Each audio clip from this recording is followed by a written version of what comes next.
Do not take product if you are hypersensitive.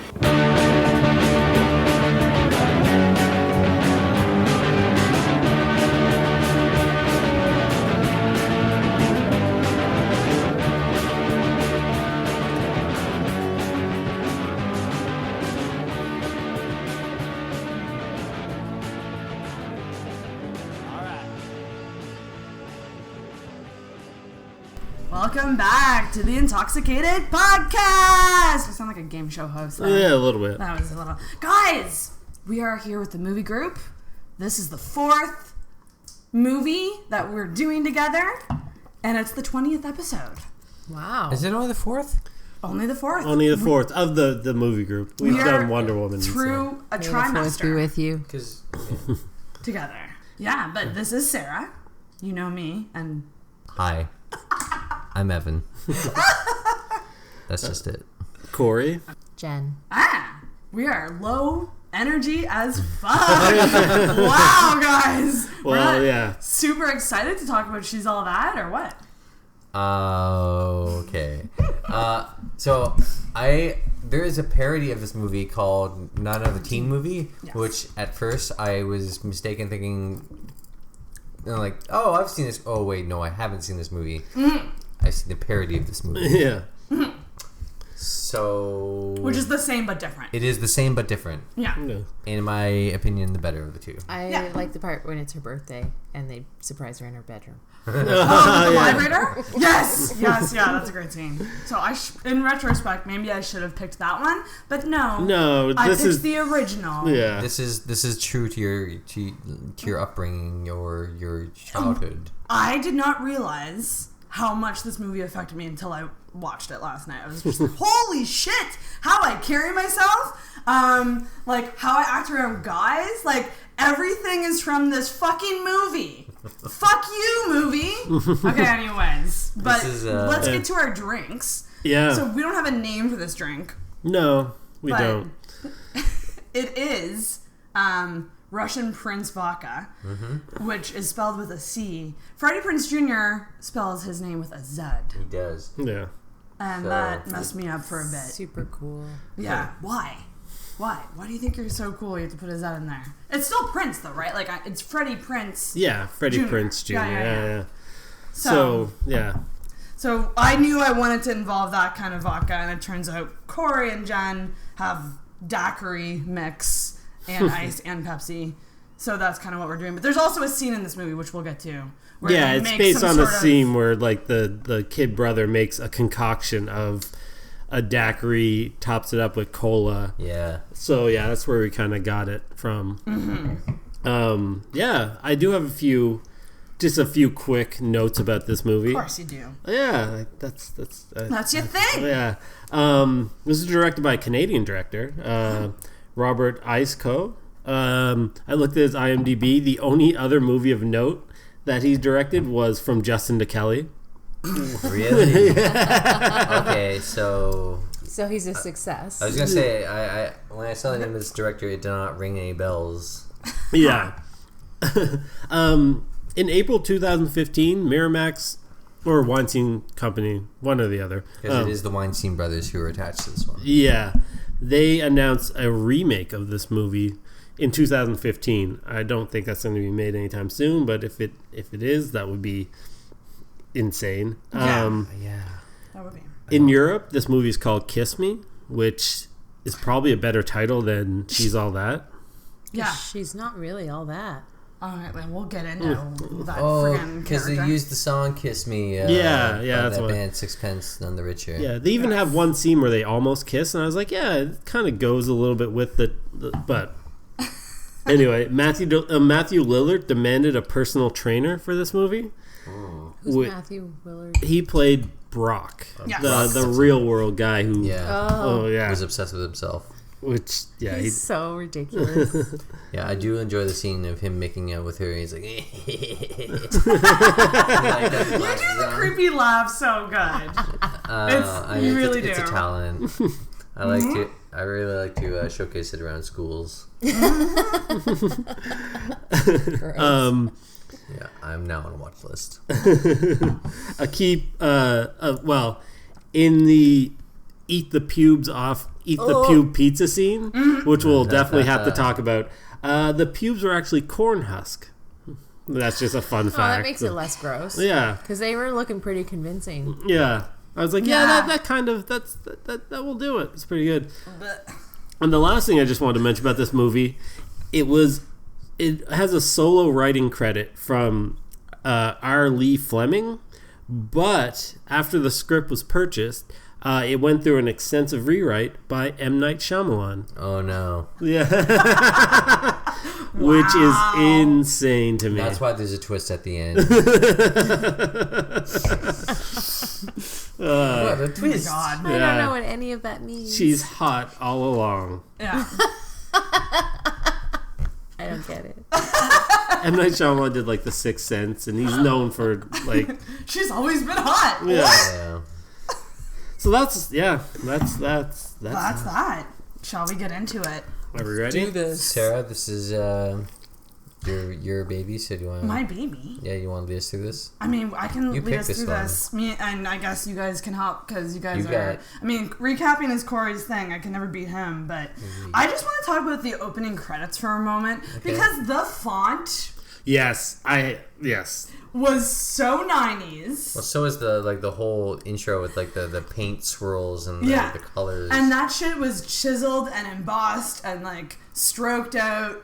In But Photoshop. it didn't match the song. The song was so angsty, and it had like, hey, she's all that. Like that's what the text kind of like put out there. It was really odd. Like a really odd choice of mixing the two. Very odd choice, and like when they were like showing the names, like a letter would be like down further, Nice. and like they were like trying to make it all funky and stuff. But really, it was just really. I mean, I guess at the time that was normal, but looking back, it's like, holy shit, so bad. This looks awful. But best believe our promo image for this episode is going to be just like that. So I'm going to have some fun in Photoshop with this one. But yeah, no, that was a very cheesy opening. So essentially we just get introduced to her right away, don't we? Lanie? Yep. Yeah, it's her painting. Lanie. AKA Pumpkin Nose. Pumpkin Nose, I wrote that down.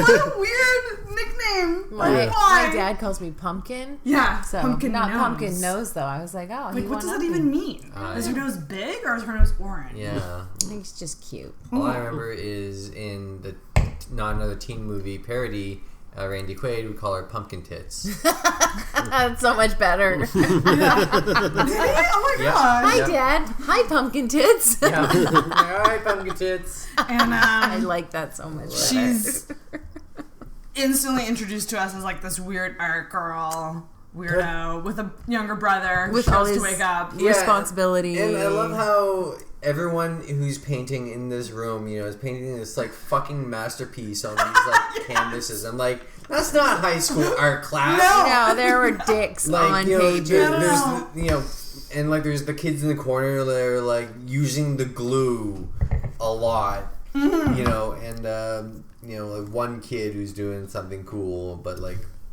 it was such bullshit. Yeah. And then like she has this whole mixed media masterpiece that she's painting on, which I'm not really sure what she's painting, considering it looks like a lot of it is like collage based. Yeah, and there's so like a fan in the middle of it. What are you doing with the brush? And the teacher's like, oh, I just want you to figure out what yourself out or some bullshit. Yeah. And it's like, your job is to. I know. You're an art teacher, not like a her teacher. Like High school was never that deep. no. No, we Not were that allowed box. to draw whatever we And I'm wanted sorry. as long as we were drawing and we showed up. Her art is terrible. Like where it had like a fan and had like a hose coming through, and it just was terrible. Like It just didn't speak to you, man. There's a lot of things going on inside of her, okay? Yeah. But art lot is of not it. one of them. I'm not one of them. we should just set up though, before we get to the art class, there is a whole scene with like everybody showing up to school. This is where you find out that Freddie Prinze Jr. is a cool kid in school. Zach. And I love the moment where he like walks up to the framed picture of himself. And looks at it! He's like, yeah. Yeah. And then turns back around. He has the same look on his face as the look on the And as he's walking down the hall, everyone's like, hi, and like, he's like, hey, Connie. Yeah, and her name Forgot he wasn't is doing my Melissa. name. I know, okay. That's a running joke I like. I identify with that girl so hard. With Just Melissa? like, yes, just call me whatever you want. Just talk to me, He please. said something to me. Yeah. I'm not I gonna- identify with that. But also at the same time, when I think back to high school and think about like the jocks or the popular kids that I liked. That didn't exist. Yeah, first of all, they didn't say hi walking down the hall. Like, that wasn't a thing. No. Well, In my high school, there were jocks, and I was probably more on the Lanie side of things because I was not popular. I ate my lunch in the bathroom or out in the field Damn. because I got bullied really bad. And the few times one of the cool guys talked to me, it was usually to be a dick. Yeah. So I could kind of relate to her. But in my high school in St. John, it was like a dud school, but like it was very much like the football team was, or sorry, it was not football, it was hockey? rugby. Rugby? Excuse me, rugby. And they were like, there was a moose, like a guy, his name was actually Moose. I knew a moose in high school. And he was a moose. He was just a Big, dumb dumb idiot. idiot. Yeah. Yeah, we had a moose too. Yeah, we had a moose too. Yeah, and I'm just... Everybody has a Everyone moose. Everybody has has a moose. Oh, hashtag But- everybody has a moose. Yeah. Though, growing up in our high school, the cool kids were the kids who were in bands. And played guitars. I don't. Maybe our grades were different. I don't agree for my grade. Really? No, It's I like- think it was more jockey guys. Because like the entire The cool bands, not like the band. The entire not band, but like rock bands. Yeah. Because like the entire social committee and like president and all that were like the preppy clicky kids who were all like Francis McDonald and like Should probably not name drop. I mean, I doubt Francis McDonald's listening. no, he lives in the woods in BC. Oh, okay. Oh, that sounds Yeah. amazing. Yeah. But regardless, Yeah. you know. But I don't know. I went for the nerds. Oh, I That always were went also for the hot. I always went for the jocks the hot every nerds. time. Yeah, like No such thing exists. They take their glasses off and unloosen their bow ties, and voila! yeah. Go from zero to hero. Yeah, Go from Stephen Urkel to Stefan Stefan. Urkel. exactly.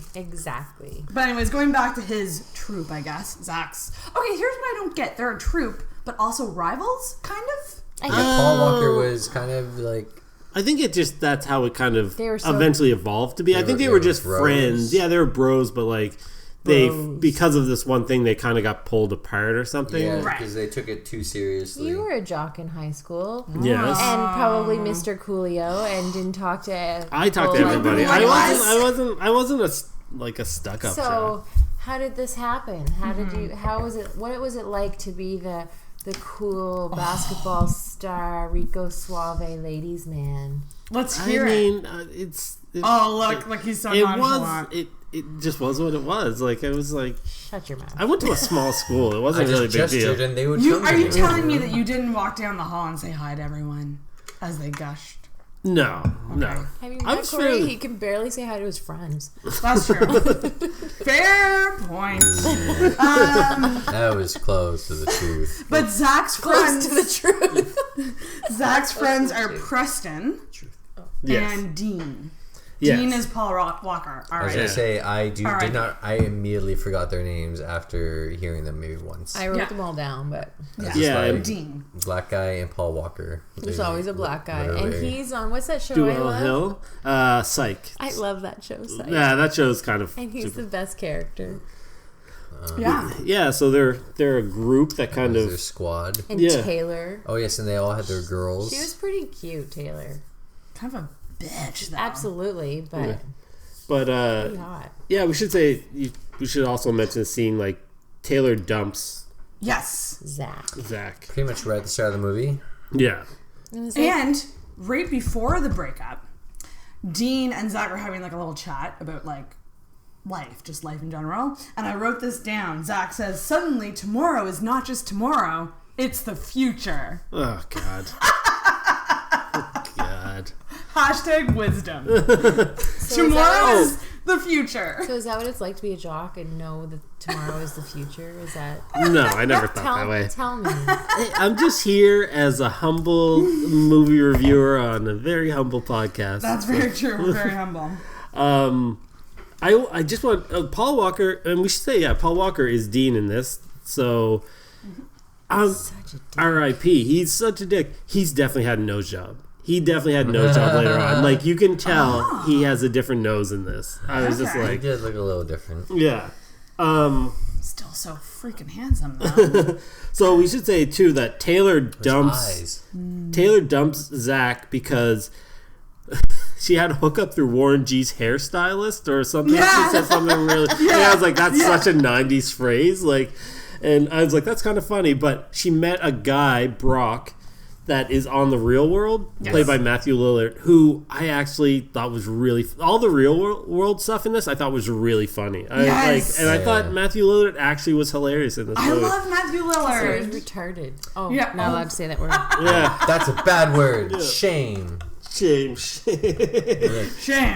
Is that a new thing to just shame people? Because last night everybody was talking about shaming. Oh, really? It's kind of a Game of Thrones thing, I think, when Yeah. people say shame. Can we just talk about the breakup scene though, really quickly? Oh, how nonchalant. It really, Because it was so just like Quick. very brief and like let me to the point. I kind of appreciate that in some ways. Yeah, I have to say, as a guy, I would be like, oh, wow, okay. Yeah, she's just like, listen, I went to spring break and banged someone else. And the spring break flashback was so stereotypical. It was hilarious. Yeah. I Like, think that's a point, too. Like, it was pretty self-aware of itself, I think, in that it point. was just like pool, tons of hot people in bathing suits, dancing, all together. And I said before, and I'll say it again, I just loved when later on, like, they, like, Brock... She meets Brock at the end of the school day because, of course, he's picking her up from school now. Which doesn't make sense for a number of reasons. And he's just like, you know, like... and then, like, If everyone could see this. And gives the sleaziest look. He actually says, "What's up?" He's like, what's that? Like, pulls his glasses and like, you know, like, and it's so Evan is perfect. pretending to tongue something and fondle it excessively just for visual effects. It's great. It's really great because because Freddie Prinze Jr. and Matthew Lillard, I think, are like, I think they must live in the same house in bunk beds because like they were like best friends of the 90s. Yeah, it seems like it. Yeah. You know, like they starred in so many movies together, at least 3. Did they? At least, Yeah, But really? Yeah. I don't Oh, know. okay. There I was just that- believe everything there you was, guys say. There was a space movie. There was that. Oh, was movie. that Miss... Oh, it was based on a video game, I thought. Anyway, So yeah, maybe we can... Yeah, that breakup scene was just to the point. And we should make a point. She still wants to go to the prom with him. because of course the king and the queen. Yeah, they're gonna win. And King because King. of course in high school, status is all about if you have a fucking boyfriend. Of course. Yeah. Fast forward to when I'm 30, it's still about having a fucking boyfriend. Okay, anyway, sorry, I'll get into that.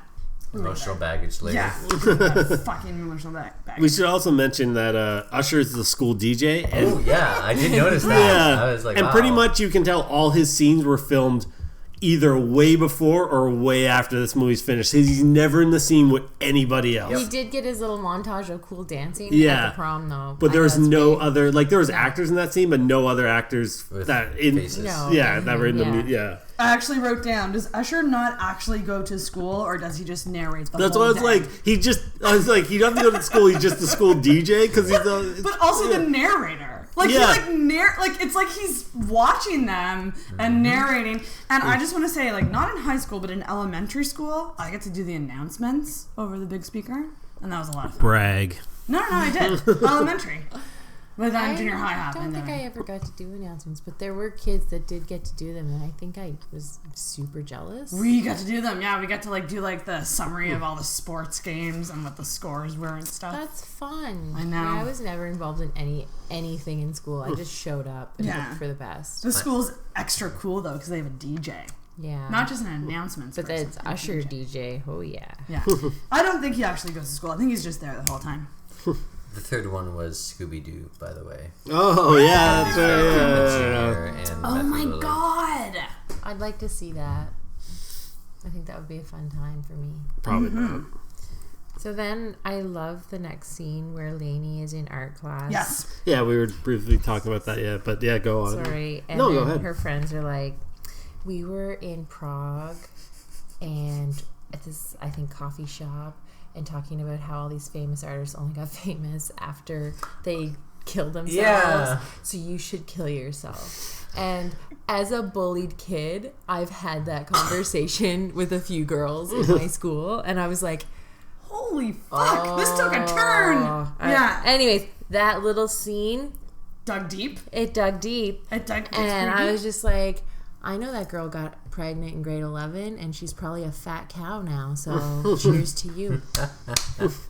But it... Sorry. That was my vent. But I think we're going to get a lot of venting out here.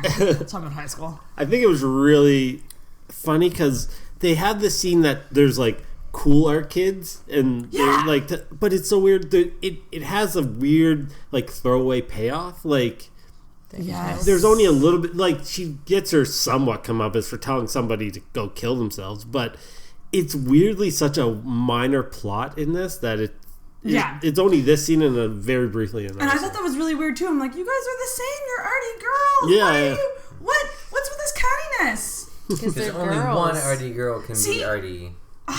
They're girls. Girls are bitches. Yeah, they don't really support themselves No, for each other. no, it's all Yeah, jealousy. I'm just gonna and cry fucking- and be sad through this entire Yeah, me too. podcast. Oh, Me well, fucking too. I mean, when I think about the times that I was bullied in high school, it was the girls Yeah, I had my hair more cut so than off. the guys. Well, that's because the guys couldn't bully you because you were a girl. And if we hit you, we get in trouble. They can hit me with their words too, not Yeah, just but we didn't. Oh, You yeah, guys they did. yeah. Yeah, they did. Yeah. So I think is the next scene where the bet gets set up with yes, Pretty much. with Dean and Because the Zach. bet pretty much happens pretty much right after the breakup. Right. yeah. You know, it's like, oh, I bet I can turn any girl into the prom queen. And Zach actually says that he could bump monkeys. yes, I With anyone. Yes. Bump. Yeah. Is that was what? the Is that term. what he said? Yep. I rewound it a couple times to Me try to too. hear what he was saying. Me too. So that's like have sex with anybody?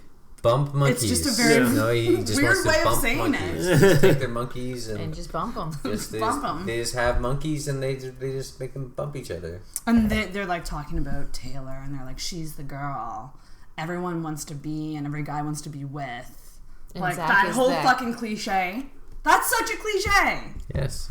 Yes. and it's a true one. And also one of the lines where We he's need stronger drinks for this. I know it's gonna Me and really- Sarah are going to be I in know, tears by we're the gonna time we be- finish this. I also thought the line was so terrible. Is like at one point, our hero Zach says, "I can handle fat." Like when he's talking about girls that he can do, I can handle this, I can handle that, I can handle fat, and it's like, wow, like I know they have. It's a stupid thing that it's like we have to justify the fact that like we have to make something look worse than being overweight in a weird way, so we'll Yes. just be like, oh, I can work with that. I can't work with an outcast girl. Like it was such Yeah, a weird I like. know. But the whole her being an outcast girl felt so forced and artificial that Oh yeah. I mean, like Yeah. to me, like I'm just like, sure, yes, look at her. Yes, that is the outcast girl. Yeah. Like you put her in some coveralls and like gave her some glasses. Ooh. Yeah. Made And her she- seem slightly awkward. Yeah. And she falls. Yeah, she's She clumsy. falls. Oh, She's no. clumsy, that's it. But she's articulate. Like it's Yeah. so stupid. Like the conceit of this movie is dead on arrival. Yeah, it's absolute.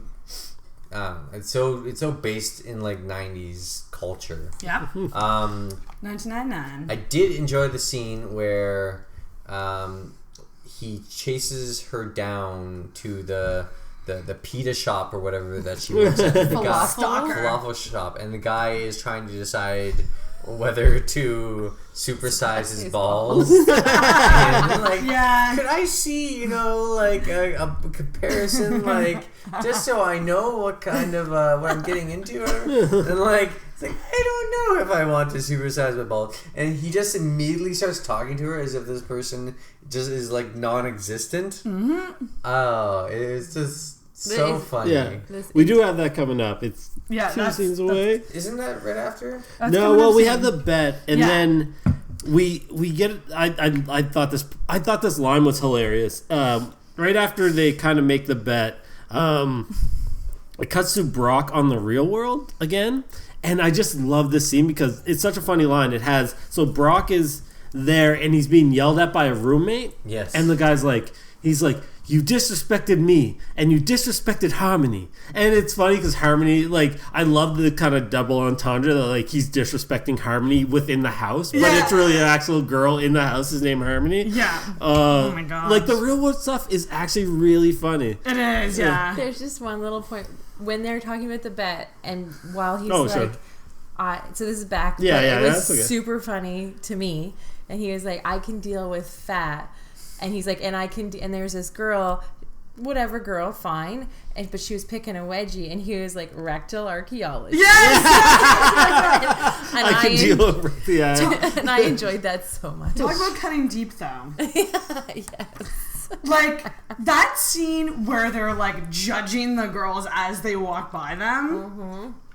Again, this is why women have self-esteem problems. Like, Yeah. Like, oh, their boobs just aren't quite big enough, or, you know, like, all Well, this is a superficial movie on, like, an insane level.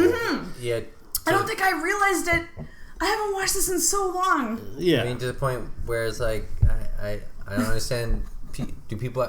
Did you actually take this movie seriously when you were a child? Well, when But you're 15 or 16, you would have been probably what? I would have been Like, 1999. We're I would've been super 12. we're Yeah. super jaded at this point. So I mean, we're looking through it through non-rose-colored If you're a glasses of our 12-year-old, youth, kind of thing. That's pure then you're, puberty like I was, phase. I was 18 Yeah. or 19 when this movie came out. So like, if you're a 12-year-old, you're probably more influenced about how 100%. glamorous and how beautiful these men are that you want their approval. Yeah. And then when Yeah. you're like, I just thought it was Oh, this movie is terrible. Like, Ring on your of so- self-esteem. yeah. But like if when you're a little older, you don't really get past that until you're much older.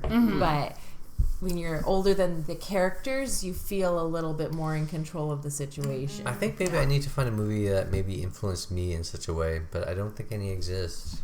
Oh, I know mine. Ghostbusters? I know mine, but it was old later in life. Ghostbusters, maybe. The one that influenced me to be somewhat nihilistic, I guess, was Fight Club. Like, that's had, like... Nihilistic. Yeah. What does that mean? Like... They care about nothing, Lebowski.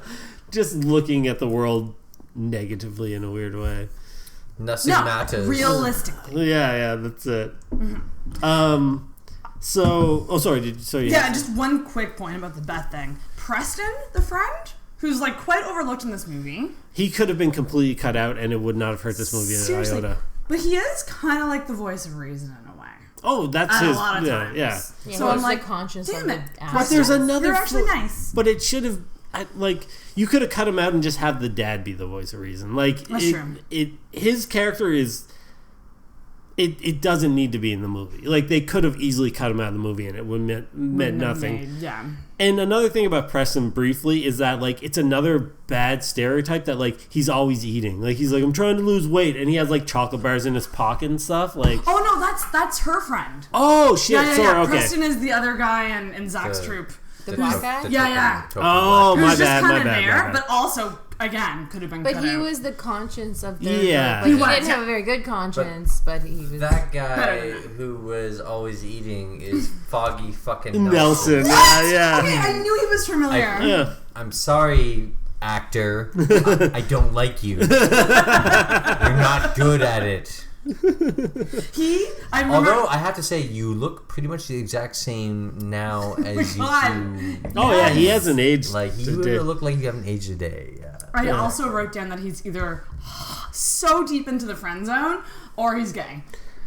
No, but he's not No though shit. because he like him and Anna Paquin at the end are kind of an item. Okay, so that- not gay, but he was in the friend zone with Lanie. yeah, but it seemed They like friend-zoned each other. But it wasn't even like he wasn't like a ducky. Like he was like I thought he was a supposed to ducky. be a ducky. Yeah, but he ducky. didn't. He didn't duck. Wow, Ducky. I'm shocked that Seriously? like 2 guys knew the Ducky reference and 2 girls did I not. know Ducky 16 from the Land Before Candles? Time. Yeah, not 16 Candles. Sorry, Pretty in Pink. Pretty in Pink, the other one. Pretty in Pink was Ducky, and he was a nerdy friend that Oh, okay. like liked. How do you not- I've I never seen only that movie. recently watched Pretty in Pink with you because you loved it, and I didn't really get it. I love 16 Candles, movies? not Pretty in Pink.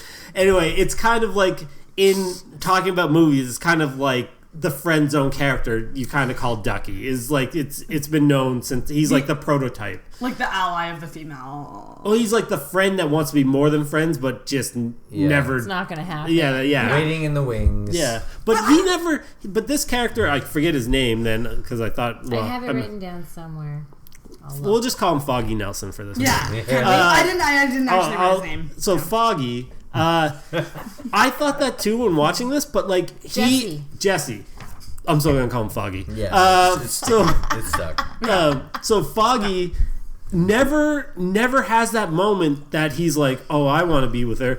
So much so that like he actually is straight up encouraging her to go for Zach. Like his character is.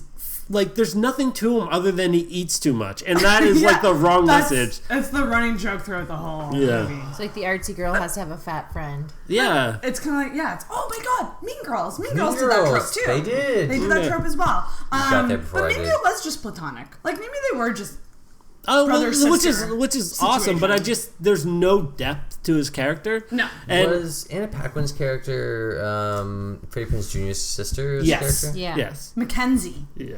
Which I think we actually... Oh, well... So the next scene, this is where we're introduced to our next scene. Girl's named Mackenzie. One last point, though, on the bet? Like, when they picked Lanie for the bet. I can't tell. They described her, and I wrote this down because I was like... Confusing. I wrote this down because it's so funny how they described her. I'm often confusing. They described her as scary and inaccessible. Lanie? Yeah. Yeah, I'd say Anna Paquin's character is more scary and inaccessible than... I just thought that was pretty funny. And then they described her as a project. I do enjoy the scene of her, like to make that point, like, you know, visible. Like, she's, like, walking through the band kids, like, you know, like, carrying her art supplies. And, like, seriously? And the teenage angst. Like... Band kids are allies of the art kids. Like they understand each other because they're both social outcasts. Mm-hmm. So then we get to meet Anna Paquin. Yes. So this is a Zach and his sister moment. I mean, it's just like it just sets up that she's kind of like a rebel or whatever. Like, don't tell him I'm home. Like, she takes off and she put makeup on. Yeah. It's really just sets her character and up. she tells him to put more effort in. Get to know her. Get to go find out what she likes. Get to know this girl more. Like put some fucking effort in, man. Don't just like ask her out and then do nothing. And I think it kind of tries to soften because Zach looked like a huge jerk, and so him with his relationship with his sister made it soften his character and make him a little bit more likable. True. Because anybody on watching this movie as a young person would be like, oh, I love that guy because he's hot, but I hate him because he's my worst nightmare. Right. Yeah. So now this little setup was like, oh, he's so sweet to his little baby sister. He's a good guy. Yeah. That's very This true. brings me to one point that I probably maybe hate most in this movie. The subplot that he tells his parents that no colleges have written him back, and he's gone to every single Yale, great Harvard, and Dartmouth. Yeah, and what was the one that Dartmouth is the one his dad went to, and he's hiding. He's been accepted into all. This subplot infuriates me so much because it's unnecessary, or because I mean, I wrote about it later, but just it's unnecessary, and it brings up something that makes no sense. Being like the reason. He brings up pressure and stuff, but the reason he says to his dad, he's like, after his dad finds it later, is like, oh, like, why would I want to go to these places? Like, you did this and you went through this and now you work and you're always on the road and you hate your life. And so why would I want to do that? And I was like, that's the stupidest reason. Yeah. Like, he's just in a job that maybe he doesn't like and maybe he's mad, but it doesn't stop you. You can go to university and take whatever the fuck you want in school and do what you want. You're not going to do exactly what you're... Just because you went to the same university doesn't mean you're going to get the exact same job as your father. Like, It's true. I fucking hate this plotline. Like, this infuriates me the most in this movie is this plotline. That plotline is really used a lot That in all being teenage movies. said, you know, like being a former teenager myself, you know, like Oh, you're all one of those. I remember, you know, not making the smartest decisions. Yeah. You know, I'm like, well, when's this ever going to come in handy? When am I ever going to do math? Yeah. That's a funny one. No, and I do understand that, but the problem is by the end of the movie, it's kind of justified that like maybe I won't, maybe I'll find my own way, maybe I'll go to art school. Like they never His hacky sack. Oh god, we'll get to that soon too. And we can double back because I do have notes on the college stuff a little bit later too. But I didn't know you felt so strongly about that. It's such a stupid plot point. Like it's such a stupid plot point. They do jam a lot into it. Yeah. It just seems like it's thrown in there to like give a conflict with his parents. Like that's the only reason. There was actually no conflict because his dad was like, "Do what you want." Well, not so much. His dad's like successful. We'll get to that scene when we come back around to it because his dad was actually right, but they play it off like he was wrong. But we get a quick scene of Taylor shopping with her friends about being prom queen. It's not really that much of a scene. Not much that to it, but that friend of hers. Which one? Gabrielle Union. Okay, is she in another teen movie? Is she in Bring It On? Yes. Or something? Yes, Bring It On, yes. Yeah, she looks so familiar to me. Yeah, the cheerleading movie, yeah. Couldn't be prettier. She's gorgeous. Her skin, gorgeous. like I just want to touch her skin. Mm-hmm. She just every time I see her, I can't stop staring at her.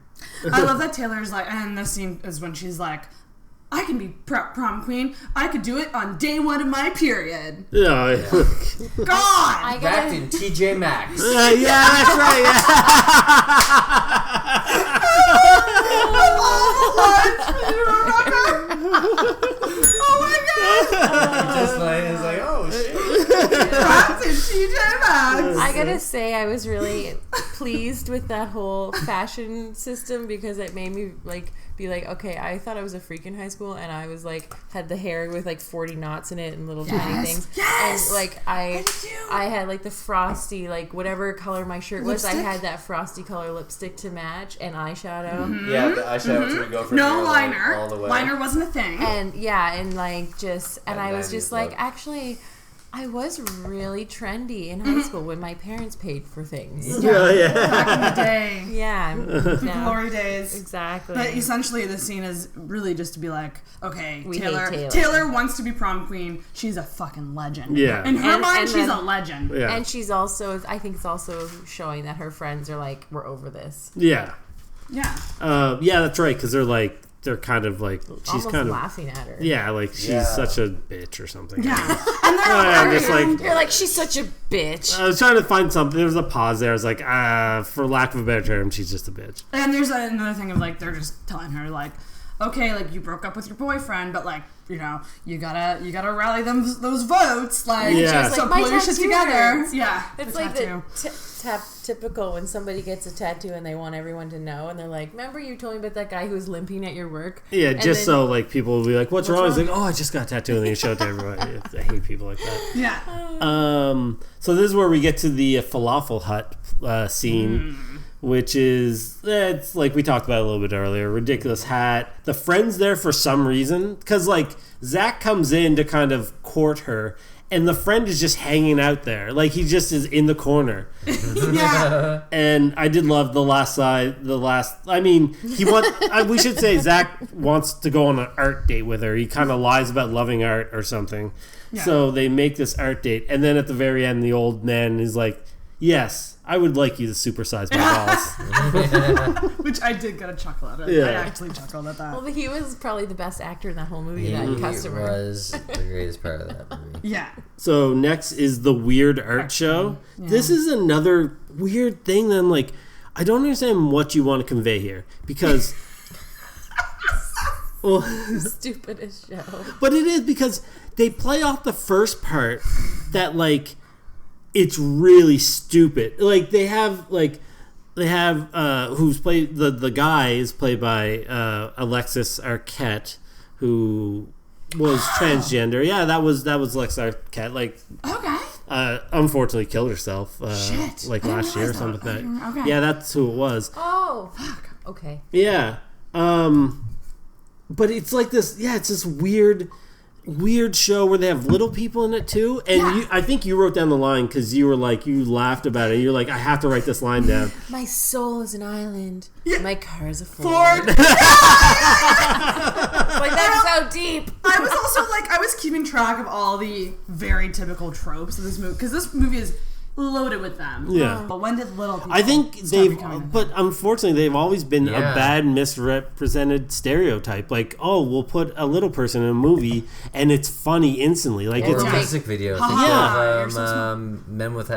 men with hats. Yeah. And Looney Safety Tunes. dance. Yeah. Yeah. And we'll Yeah. make them look Yeah. like idiots and make them behave like But idiots. it even and- goes back to like stuff like wrestling and stuff. Yeah. Like wrestling uses little people for comedy acts. Like it's kind of. And I mean, Even in like Game of Thrones, like back in like the Middle Ages Yeah. or whatever. Sure. Like, but that's why I kind of. Thrones. Yeah. That's why I kind of love like Game of Thrones because they make light of it in it, but they let Peter Dinklage be the good the strong character. yeah, strong True. yeah Like one It's of the like- favorites. The kind best, of Yeah. one of the best characters in the world.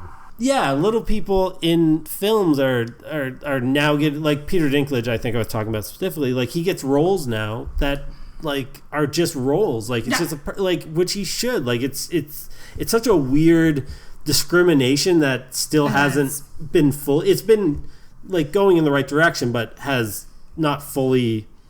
Like I don't know. The history of that is just sickening to me. It's true. Yeah, and yeah, that's the thing. Like growing up, I've always just seen it. Like growing up, it was like a comedic thing. Yeah. And we're it was just engraved in you. Yeah. That this is supposed to be funny. No, they don't have feelings. They're just Yeah. characters for us to enjoy. Except in the exactly. movie Willow. Oh, Yes, yeah. yeah. I forgot about that movie. I love That Willow. movie is amazing. But yeah, that performance art scene was. I just wrote, well, that was weird. Well, That That's was what I weird. wrote in my notes. And that's what it's like. It's like weird LA 90s art, Yeah. Yeah. But they don't also know what they want to convey because it's weird because it starts off and we're almost supposed to laugh at how bad this is because it keeps showing Zach and he's like, well, what is going on here? But then Lanie's part of it and then he's kind of like, oh, this is great. I'm like, well, is it good or is it bad? Because you're making it look bad, but now that Lanie's in it, is it good? So it's mixed messages. Yeah, really if though. anything, it should be like, this is crazy out there and maybe bad. And then Lanie's part of her own performance, but she's part of the bad performance, but then we're supposed to respect it because he's respecting it now. Like, it's just a weird thing. Very, very weird. I think that was actually the point where, because she had her face all done up in makeup, that is the point where I looked at it as he saw her and was like, maybe she isn't, like hot. Maybe she is all that. There's something to be Bag of said that chips. she makes her appearance look whiter and she comes off to him more attractive. Like, there's some racial commentaries. But no, I understand what you're saying. Yeah. He's like, oh, okay, maybe there is something for me to work with here. But then he gets up. So it's just another unredeeming quality. Yeah, she's got here's a lipstick great on. project for me to work on. And she's got a tight little outfit on, so Yeah. I can work with this. Oh, I can't. Ugh. And then so he many gets up feelings. and he does his bro story Yeah. about But not even like he's Never not even let it he drop. doesn't. It's not even like it's not even like he goes up. He's called up on stage, Yeah. like, "Hey, do an art thing," and then for some reason he has music and he has like a image behind him, Yes. and it's supposed to be spontaneous. And this scene reminds me of somebody trying to be deep, like writing this script, and it's like, this is so fucking stupid. Like, I hated this so What do you much. mean? The hacky sack is a metaphor for the pressure he feels from his dad. Really? I think everybody knew that. Yeah, and it's so dumb. That I think it works because it is so dumb. Yeah. Because like it's let exactly it fall. something like an 18-year-old would think is really deep. Yeah. Yeah. Especially when he came up with it on the spot. Well, he's not that deep because he fell in love with her because she's wearing, or not fall in love, but he was like, oh, she's got a hot little body. Mm-hmm. I could do this. But then later he's like, how do you feel about getting rid of your glasses? Yeah. Like, oh, your vision is not important to me, but you got nice tits, so let's see them. Right? She has contacts. He asked if she had contacts.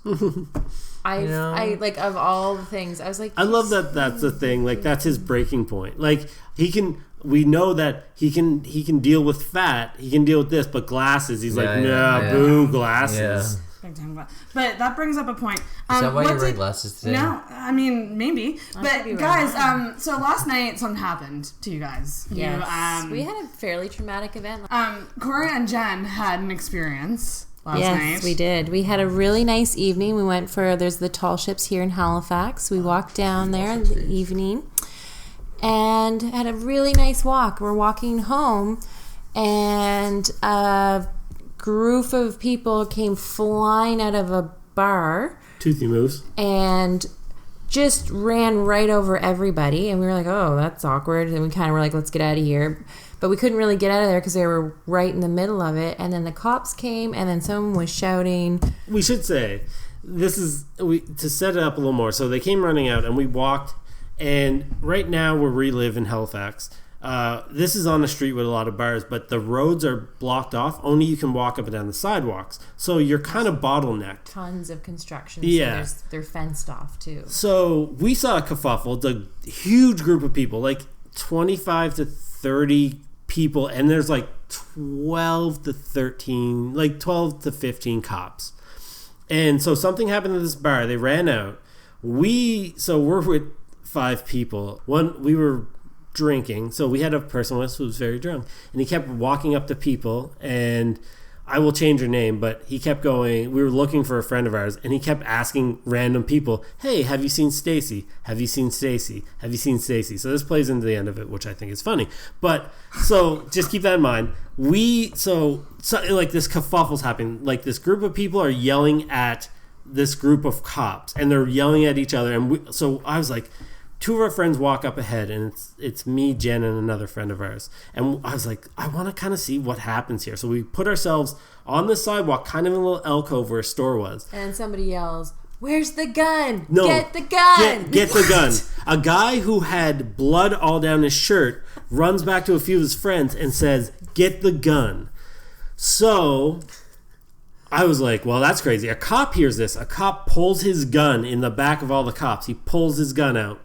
And we were like, oh, God, like, it's getting, like, and we're, like, stuck now. Like, we're here. This road's kind of blocked between up. The cops and this group of people. Yeah, we're, like, and we're just off to the side.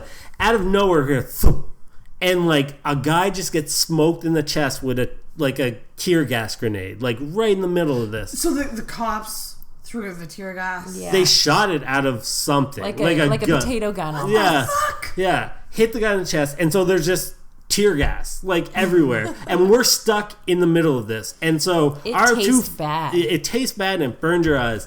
Our friends are up the street a little bit, and the cops are now kind of past us, like going at the gang down one side of the street, and on the other side of the street they're arresting people, and we're in the middle where kind of the smoke is.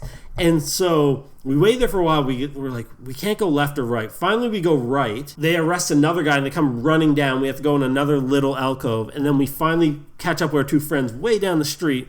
And it's like crazy. Like, we have tear gas in our eyes and like our lungs. And it was so funny. We talked to our 2 friends here, who I brought up my friend earlier, who's like, have you seen Stacy? Have you seen Stacy? Apparently, being super drunk, our 2 friends were up there, and 2 cops, like super pissed off, walk by, and our friend goes, hey, have you seen Stacy? And like our other friend Ryan was like, dude, this is not the time. But yeah, so we got kind of tear gas last night. Okay, so I'm happy that your eyes are all better right now, because I think you both have beautiful eyes. Thank you. That was my segue. That was like a huge segue. Oh my word. That's funny. Which is the glasses scene. Well played. So I'm wearing glasses right now. Excellent. What do you guys think? I think they look good. Okay, but wait. Take your hair down. You don't even look the same. It's Oh my God, you're so beautiful. Did that make? Oh, I can see better. Wow, you're Superman. I know. What? It's a transformation, Sarah? right? I know. What? So. Do you want to go prom with me? You guys go to I a did go to prom. prom with you. Yeah, we did. We did go to prom. I didn't go to prom. I boycotted prom. But As a cool jock I was. here's where we get it engraved in our minds as females that glasses aren't cute, and you should always wear contacts, because otherwise guys won't think you're I can't pretty. wear contacts. And then didn't she say that? Or wasn't there a conversation in the movie about how Yeah, the she's reasons like, why I have them, I doesn't just wear don't them? bother with them. Yeah, I said think she she just- had, but she just didn't care to wear them. Yeah. Which I get because I've been trying to wear them and I just can't get them out. Yeah. But it's kind of funny in a weird way because how cultures kind of change, even though she still looks super like attractive in glasses. Yeah. But now in culture today, girls with glasses are like considered like hot. Like it's almost like a fetish now. Like it's weird. Like anyways, this is the scene where is this the scene where he asks her out, or he asks her? He asks. I didn't really write down. I can't remember, but she's on to something. She's like, yeah, something's not right. I don't know why you're paying attention to me. I think she's like smells bullshit on me, kind of thing. Said her eyes were beautiful. Yes. And then she storms off, and I'm like, bitch, be grateful for that compliment. It's better than him going, nice boobs, which is all I get. Yeah. Respect the fucking compliment about your eyes. Yeah. I mean, but you would think it's a little weird that the most popular guy in school all of a sudden is taking such a liking to you, like talking to you at school, then following you to work, and then like going and then talking you into going to an art show. Like, I think you would think something's up. Her spidey senses are tingling. Yeah, and I think it shows her as a good character because maybe girls in that school be like, the most popular guy in school talking to me, I'll be all over him. But it kind of shows her like, nah, like she's not buying it. Yeah, like her guard's up. Yeah, exactly. So the next scene after that is Zach is just hanging out with Lanie's dad in the front porch, and they're talking about pools. Yeah, talking about what? Pools. Because he's waiting for Lanie. It's kind of a quick scene, but he's like trying to get Lanie, comes out and he tries to get her to go to the beach, and she's like no, and then Simon, the brother, is kind of like, hey, do you want to play Sega? Zach? Let's go play Sega. The brother who's played by Kieran Culkin. Yeah, I recognize him in the first scene. Is he deaf? He had 2 big hearing aids in, like we noticed. The character had. The character? Is he? Oh, I didn't know. It was never brought up in the movie except for his hearing aids. I didn't notice that. I didn't notice that he had hearing aids. So I was just wondering if he was actually deaf. Kieran himself is not deaf? Okay. I just loved the Sega references. That's great. And he gets Lanie to go to the beach because he threatens to hang out with her family. Yeah. And which first of all, I totally understand that. Really? I was just kind of like... I would not want a guy that I like hanging out with my family either. But she doesn't even really like him at this point. No, but there must be a little something. Well, he is the hottest, coolest guy in school, so it doesn't matter if you like him or not. You're kind of intrigued or... I guess. Fascinated with him a little bit. Exactly. I for this next scene, I want to go over my notes, like exactly how I have them written down, because I feel like it encompasses most of the scene. Yes. So this is exactly what I wrote in my notes. So I just wrote beach. Then I wrote Dean is a dick. Then I wrote Preston seems nice.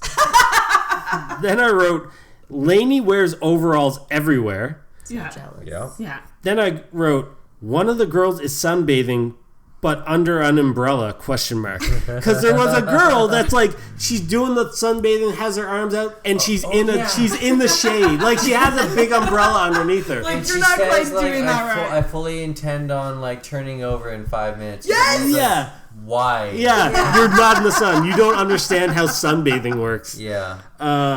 God damn. Then I wrote volleyball game. Then I wrote most 90s song ever. And that was like all my notes. I don't even remember. I just remember it being like super 90s. I also wrote volleyball game, boys distracted by boobs. Oh, yeah, that's right. Which pretty much sums it up. But also, I mean, I think I'm going to speak to something in this scene. The one piece, when she takes off her overalls. That's what I And she's in the have. black one piece. That was a legitimate bathing suit. I try. And again, this movie affects me in so many fucking ways that I try so hard to look cute in one pieces because of that scene, and I just end up looking like a little kid. I just only wear one pieces because I have a fat gut. One pieces are amazing. They make you feel so much more comfortable. Well, when you go down water slides, you don't lose one of the two options. Yeah, you don't lose them. They don't fall off easily. But I look like a little kid in one piece. I so pretty much look like a middle-aged woman.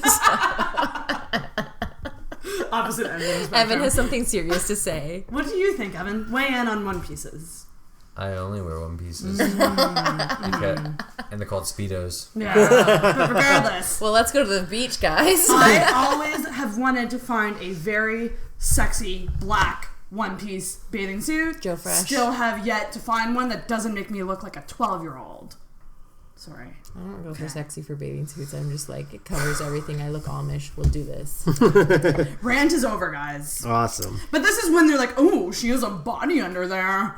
Oh. And I like how Lanie stays true to herself, and Zach is talking about stupid, shallow stuff, and she's like talking about the oil spills of the ocean, and Yes. and he's Oh, just yeah. like, do you ever like, Do you ever chill out? Yeah. Or whatever it says? like, Yeah. Relax, man. Yeah. So Lanie says she's gonna go to the party at Preston's, and then when she's leaving with Zach, is like, yeah, I'm not going to those. I gotta clean my house. That's another. I've used that excuse. I gotta many clean my times. house. Yeah. I use an excuse all the time. It's a dumb excuse. It's a really dumb excuse. I want a better excuse, people. Sometimes you just really need to clean your house. This goes. Just hire a soccer team. This goes to the next scene, and it actually has one of my favorite, like, not even running jokes, but the joke for this scene I thought was hilarious. Yeah. Is the dad, who the dad's amazing is. Kevin Pollak is amazing in this as playing the dad. He's watching Jeopardy, and he's so confident he's getting every answer. He just confidently yells out a bunch of answers, like, and it's so fun. Like, But well, he's not even paying attention to what's going on around him. Yeah. Or he's even looking at the screen. yeah.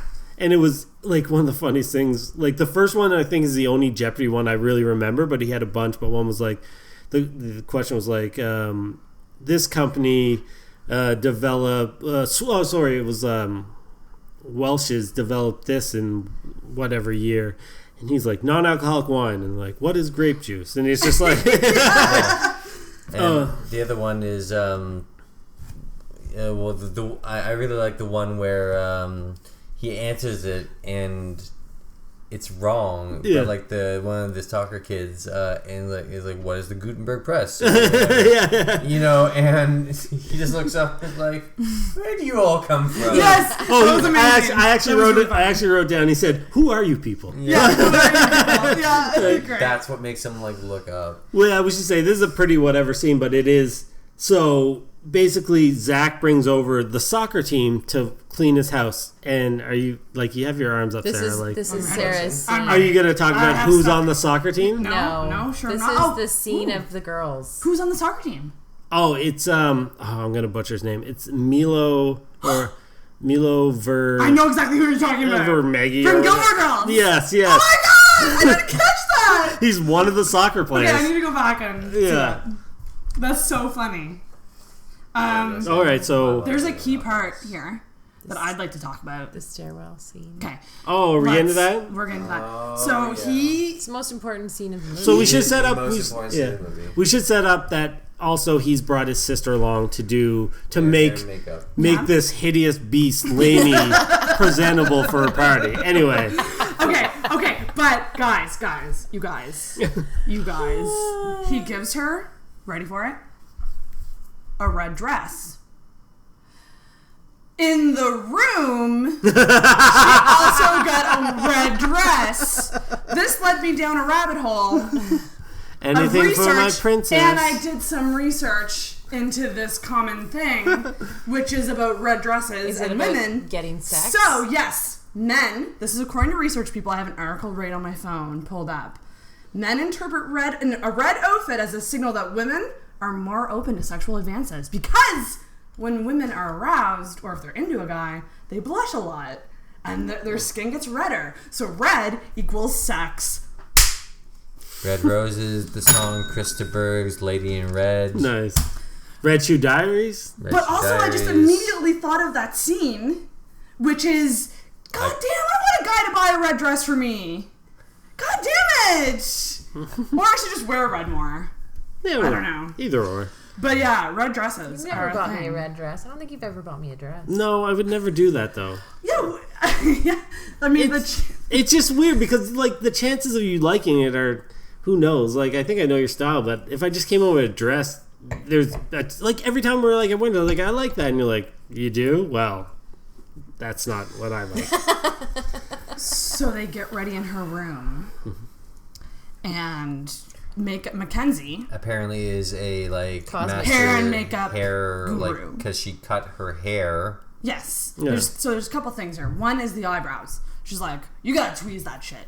And that goes back to the 90s when we all Super over-tweezed thin. our eyebrows because bushy eyebrows were not in back then. My eyebrows have just grown back in the last 6 months from the 90s. Yeah, there you go. I'm not kidding. So that spoke to me because I remember being really young and learning, oh my god, I can tweeze these bitches to make me look better? Okay.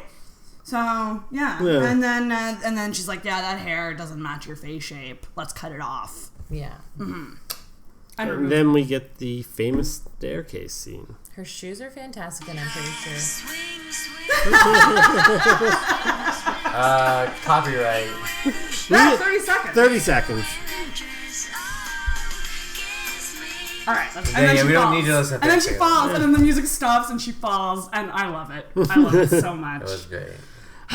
Can we just go back? What did you just say, Jen? Her shoes. Yeah, what did you say? Match the dress. I had a pair. No, did you say I love those shoes? Yeah. I will say in my notes right here, I have notes. I says famous staircase scene. I just wrote, I hate those shoes. Why? And that's why Corey doesn't buy me dresses. Why do you hate the shoes? They're red. They match. I hate, Chunky heels. well, I hate open toe shoes, first of all. And I hate chunky heels. And just the red is obnoxious. Like, wear black shoes with a red dress. Oh. No, okay. That was the thing. Back then, everything was supposed to be matchy-matchy. You matched your eyeshadow to your shirt. You matched, like, everything had to match. Corey, Yeah. you should be into this matchy stuff. You Not spend this. A Those lot shoes of are effort hideous. Matching. They are not hideous. And plus, she has, like, They Steve pantyhose Madden's? on, I too. don't And they're know. both, like, Yeah, you wore nylons or pantyhose with your shoes at all not times open because toe pieces of shit you shoes. did. And I'm pretty sure I had a pair of those in teal. Yes! Okay, yeah. Anyway. And then he looks at her, and I think every girl wants a guy to look at her the way that he looked at her. And she liked that. And I mean, I would love that, but I'm not Rachel Lee Cook. All I wrote after here. Or in a movie. Yeah, father sucks at Jeopardy. I wish I In was. real life. I know. Again, this is why this movie's fucked me up so bad. I like the Welcome to Simon scene disappointment. when Simon's like making like dirty kissing faces at them while they're leaving. Oh, yeah. That's kind It's of such a perfect little brother scene. Yes. So then they go to a house party. It's that big fancy house Yes, we have what, Preston? Preston's house party. What do his parents do? Apparently, no, they own a car dealership. No, no. party. Harrison that's Ford, not the that's- actor. The car. Oh, yeah, that's right. That's right. I thought it was. That's Zach's parents that own the car dealer. No, No, it's Preston? It's Preston's. Oh, Preston's. my bad. Yeah, no problem. But Yeah. No, Jesus, like, his parents wore suits and, like, fancy dresses, like, all the time. They didn't own a car dealership. because I think it's Like in this scene. warriors. Oh, no, it's at the beach scene. Yeah, where they were like, "Yeah, come to Preston's party. He has a huge house." And like, why does he have a huge house? And they're like, "Oh, his parents own a Harrison Ford, the car dealership." Like, I know. it's just such a I perfect wrote that moment. down. Like, So. this movie has every once in a while has a perfect joke, and that one is kind of hilarious. It Like, is. That's pretty good. Yeah. So yeah, it's a party. We instantly get Missy. Yeah, Miss. I thought it was Misty. I thought it was Missy, but it could Okay. be Misty. It doesn't really matter. This is Tomato, the last tomato. we see of her. Just a hot fucking mess in the bathroom. Yeah, we have the art bitch that is like, Oh, yeah. Now you're cleaning up my puke. yeah. Yeah. And like it's kind of unnecessary to have her, like, you already have girls that are mean in this. You don't need another one. But anyway, she's puking in the bathroom, and Lanie, being the nice person she is, kind of helping her, and she's like, "Oh, look at you, like cleaning up my puke." And so she passes out after that, and then Lanie draws a pretty impressive clown face Yeah. on her. Like, it's Yeah. really cool. I really enjoyed that clown makeup she did on her. Yeah. Yeah, that was. And that's the comeuppance right there. She's like, I'm gonna get this bitch back for telling me to kill myself. I probably would have put her head in the toilet with Yeah. her vomit. I wouldn't have drawn a really And she- cool... I know. Let her A drown to death. mess. Yeah. Or just like swallow a bunch of her puke. And drown. Yeah. I'm Yeah, I choking your suppose. puke. I'm trying to That's how be John less dark Bonham- than I was at the beginning. Jesus. This podcast is like way darker than I thought it was gonna It's, be. this has emotional peaks and valleys right No. now. No, I just Taylor- want- Oh, sorry. Yeah. Sorry, no, go ahead. I just had a line. Go. Yeah. You go. So Taylor, I was just going to bring up, Taylor and Brock show up and they're hammered. And then Taylor and Zach have kind of a fight. And I just wrote down one line from it that made me laugh. But it was, Taylor says, "Jump up my ass, Zach," and he says, "Been there, done that." It's like, did they just admit to having anal sex like, as a couple? Again, stuff that I would not have picked up on as a pubescent girl when I first watched this movie in like grade 7 or 8. I wouldn't have known what all that was about. I think people thought that was the way to have sex so that you're guaranteed not to get pregnant. I think that was like definitely junior high and high school sex. Yeah, jump up my ass. I'm going to start saying that now. We have Matthew Lillard as Brock. Like his dance scene was kind of funny, like where he thinks he's really coolly dancing around a party and everybody's like, what is going on? Yeah. But this has an amazing scene by one of the extras in the background. So there's a scene he's dancing around and nobody's into like him doing it. Everybody's like, who is this douchebag? And he starts clapping his hands over his head. Yes. Like over and over again. And everybody's like arms like folded. But there's an extra in the background mimicking him. Oh my god! And I was like, I'm pretty sure that person didn't get the memo to be like, no, you're not supposed to be impressed by it. Just one random guy in the background doing it as well. Another thing I need to go back and watch. Oh yeah, that scene's hilarious. Yeah. And I mean, if anybody has some other things about the party, but it's just quickly, I'll just say Taylor dumps her drink on. I wrote Taylor Lanie. Dumps her drink on Taylor, but it's Lanie. But no, she dumps the drink in her cleavage. Did you notice that? Yeah. It was very calculated placement of where the drink went, which I Yeah. totally understand because I've thrown a drink on a girl and I was really calculated with it. Except I poured it on her head like that. I think I've only I thrown didn't a pour drink it at down her Corey. boobs. Maybe, I don't know.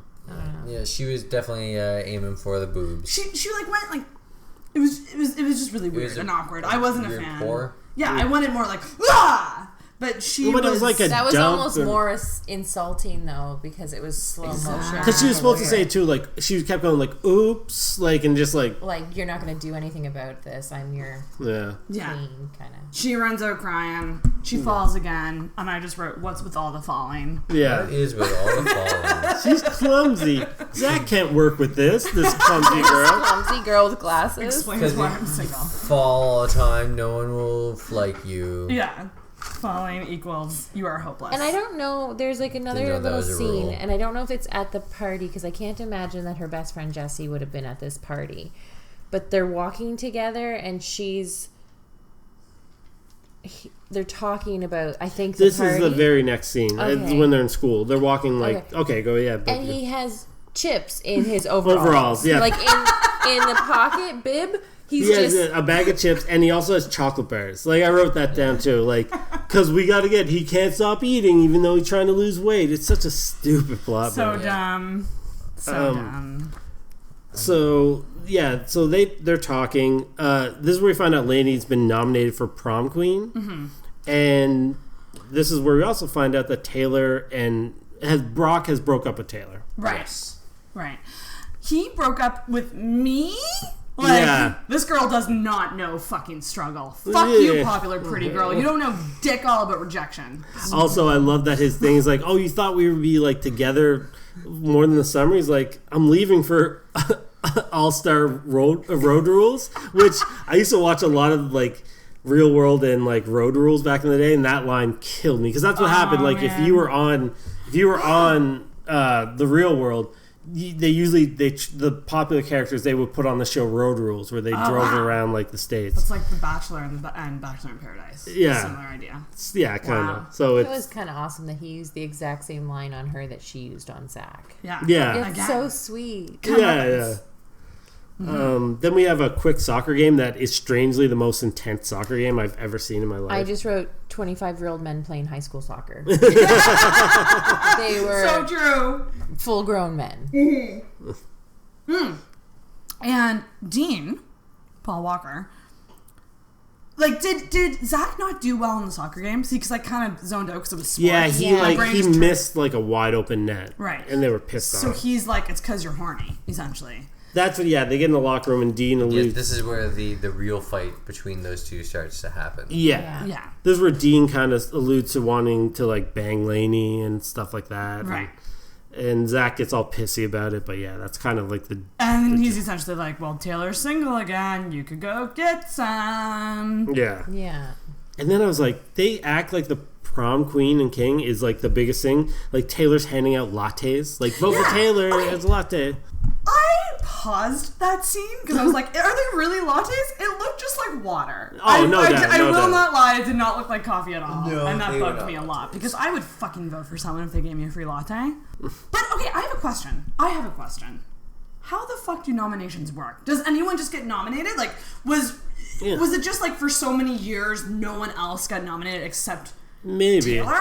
I guess it probably like I would think if they're in the conceit of nominations, it's like if you get X amount of people to say they would vote for you, then you get a nomination. I don't think Taylor has ever been prom queen before. Okay. No. Okay. Yeah, because it's like that this she is was- senior mother, year. her cousin, her sister would have been if it wasn't for.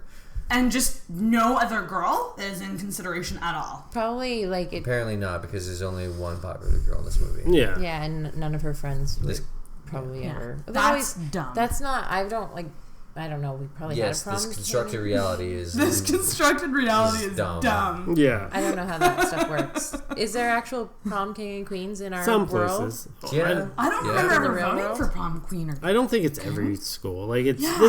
this is your classic like movie trope. Like Yeah, it sounds there like are prom queen and king some places, but in movies they're everywhere. It's like it's such a plot point I of feel some like stuff. if there still is, that should be something that should be taken out of schools because there's so much. I don't know. There's sometimes you bullying see and those. stuff and- You classically see those videos like, oh, the like, and they're Disabled hard. girl Yeah, or- gets prom queen or Yeah. like Right. the kid, Yeah, but like that the boy with. doesn't happen.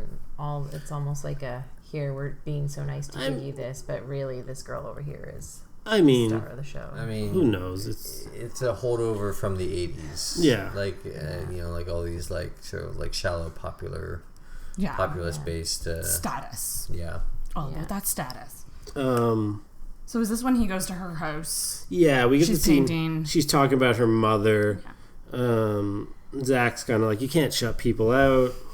Yeah. And Jones, then, what?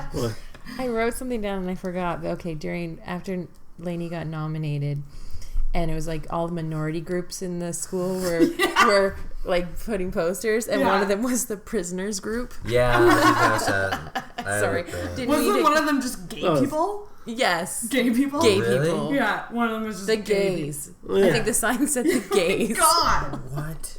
It's just, anyways, I didn't mean to go back, but Oh, no, that's I fine. didn't see that in my note, and I was just like prisoner group in high school. I did enjoy the prison. Yeah. This is a scene. This is just an emotional scene where Lanie's talking about her mother, and then Zach talks about being pressured into going to Dartmouth by his father, and they almost kiss at this point too. That's kind of another thing. And then he kind of He leaves because she calls him out. She's like, "What's the deal with prom?" 'Cause didn't she like actually straight up ask him, "What's the deal with this prom thing?" or something like that, and he got freaked out. Yeah, what's in it? Why are you doing this? Or Yeah, something like that. something to the effect that what's in this for you? Exactly. Women's intuition. Yeah, Can't and go he wrong. kind of, I think he thought he was caught for a minute. yeah. And got freaked out, but in her mind, she's like, "Oh my god, he doesn't like me. He doesn't want to kiss me." Ah! We're so dumb. This leads to the real world nightmare where like the tables are turned. You know what? You're not wrong. You're not. Yeah, the real world dream sequence. Yeah, which is just the tables are turned. It's They're not. insecure Yeah. messes. Yeah. And then we go back to school, and I just wrote down prom king and queen seem to be so important in this movie because there's literally two guys rapping about it. Yes. Like two guys have come up with a rap. It's almost like a battle rap for Lanie and Taylor. It's so But surreal. they're on Lanie's side. Because Yeah, they yeah, ended that's right, with, yeah. Oh, yeah. "She's all that." Which is the title of the movie. Ooh. There's a little Sarah Jessica Parker Yes! cameo. Yeah, Sarah this- Michelle yeah. Gellar. Oh, sorry. Yeah. I don't know. Any. I know my It's Sarah's a quite yeah. well. It's a yeah. I actually freaked out when I saw that because I did not notice. I obviously haven't seen this movie in forever, but I did not realize she's Yeah. in it. I was like, "Ah! And they're married now! Ah!" I'm guessing they probably were dating. I actually read a little on this Yeah. too. Apparently, she agreed to be in the movie, but wanted absolutely no speaking part in it. She just wanted to kind of like be a background person. She just like, denied the pepper. yeah. What was with him going around asking people for pepper? Well, I was thinking that Why like is they he in never high made school? it. They never made it clear, but I thought he was doing it on the conceit that he was kind of out there for Lanie. Like, hey, would you like some pepper? Remember, vote for Lanie. That's what I thought that was kind of the idea of it, but they don't never say that. Like, it's never... It's never clarified. He's just a little kid in a high school handing out pepper. Yeah. Oh, and I also... So, yeah, he's handing out pepper to people. Yeah. Like, these two bullies come in. Yeah. And one is showing him porn, like is like forcing him to look at a porno magazine. It's really What torture. And I was like, and I only imagine the set designer being like, how can we show these kids are bad? Well, this movie's about art. Let's have one that says kill all artists. Like one of the shirts says kill all artists and has a gun on it. I'm like, Oh shit. it's such a stupid shirt. I was like, this is Damn. I remember little boys my age, and when I was getting bullied, they would show me naked pictures of women. That was what one of them would hold me down, and the other one would show me like naked pictures. Yeah, that was part of the bullying. Christ. What the fuck is what? That's weird. Yeah, it happened. Like I remember my dad when I came home, and my dad I told my dad, and we had to do that walk where he went and talked to their parents, and their parents thought it was hilarious. It didn't end well. That's I so hope your dad punches weird. someone. No, that just would never happen. her dad is super non-violent, and if he did punch somebody, he'd probably knock their head off the shoulders. Jesus Christ. He's a terrifying man. He's super sweet. Oh, he's the nicest guy ever. He looks terrifying. That's crazy though. One of the bullies is the Shermanator. That's all I have him down for.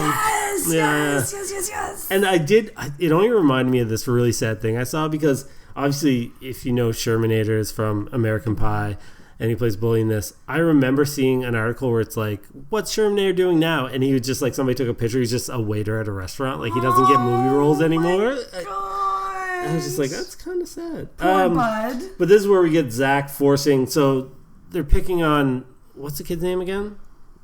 Oh, Simon. And I was just going to say, and they forced, basically, one of the kids, the Shermanator, when the kid wasn't looking, put pubes on Simon's microwave pizzas. Which, I just gotta say, the way that scene was building up, he was like reaching in his pants, and in my mind, being the pervert that I am, I was like, he's gonna pull his dick out! He's gonna jerk off! And then I was like, oh, okay, no. Not at all. But you were gonna say something then? Oh, it's next. Sorry, I thought you were going ahead, and I was... Oh, no. So basically, Zach sees this, and this is like Zach Save the Cat moment, like where he's shown us the hero. Well, it's like a term. It's also very similar to A Walk to Remember. He forces both kids to eat the pube pizza, and it's why super are they so gross. afraid of him? Because he's going to He's older. He's much older. So I think there's like, well, he'll beat us up. But Yeah. I'd just take off running. I'd take my beating more. I wouldn't eat a pube pizza. I'd be like, just beat me up. What's Like, I not just like having just for beat me. supper?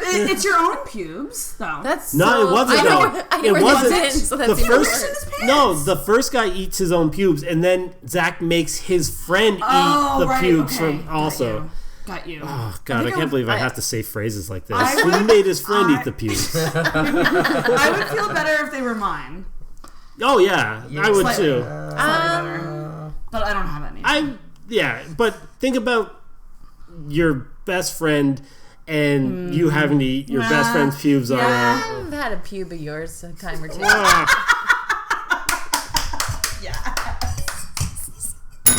Oh, I was hoping that would be a really little ding. Like a sad, like, ooh. Well, Yeah, so lost my that's teeth somehow.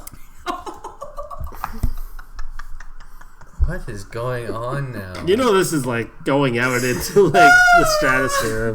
Jen doesn't care at this point. So the next scene's Lanie at work. Did you have? This is what I wanted. I don't know. You're going to say the same thing, but I just thought it was hilarious because Paul Walker's like, I'm not the nicest guy in the world, but I hope you can just forget about that for a moment. Yeah, just forget about that. Way to for a sec. like work yourself up. Yeah, it's true. Yeah, so Dean asked Lanie to the prom, and he's trying to be the nice guy now. Like he's not a sexual predator, like pretty much. Yeah. I don't really remember how this ends. He just says, think about prom or something. Think about going to prom with me or whatever. She kind of shoots him down a little bit. And Yeah. he just sits there and is like, I can wait. And that's the end of the scene. So stalkery. Yeah. That's another thing in this movie. Like, the guys are so stalkery.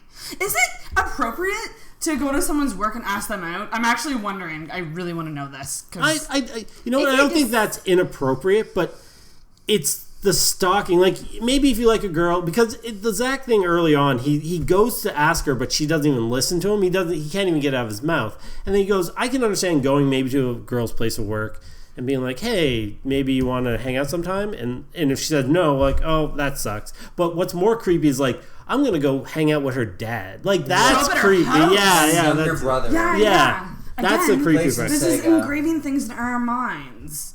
Guys, you're supposed to like be aggressive, and girls are supposed to be like, no. Yeah. Oh, this movie. Sorry, I'm riled. This is where we get my least favorite subplot again. Do tell, Corey. Zach's dad finds the letters, and he realizes he can go to all these colleges. And Zach's like, well, yeah, this is where he brings up, he's like, you're not home and you're angry all the time. And his dad says something like, yeah, but like he's like, is that what you think? And he's like, yeah. And then it's kind of left there, but it's like, I already bitched about it. It's like, just because you just do whatever you want. Yeah, do what you want, but it's like, go to college. Like, you have a great opportunity. Go, like, take what you want at college. Like, you don't have to do exactly whatever your dad does, which we don't know. He just knows he's on the road a lot and obviously makes a lot of money. So, Yeah. it's such a weird thing to say. Like, it's like, he's obvious. And I was like, you don't get into those universities or colleges by not being a good studious person or even enjoying, it just, I don't know. But he gets in all these places, but it would be something either as like, well, they just want me for play sports, but they don't bring that up either. He's a jock. He also had a 4.0. No, he said they had the 4th highest GPA in his class. Yeah. So he's a smart kid. Yeah. And it's just a weird subplot that I just wrote down that teenagers suck, and his dad was really reasonable. His dad was just like, I just want you to be happy.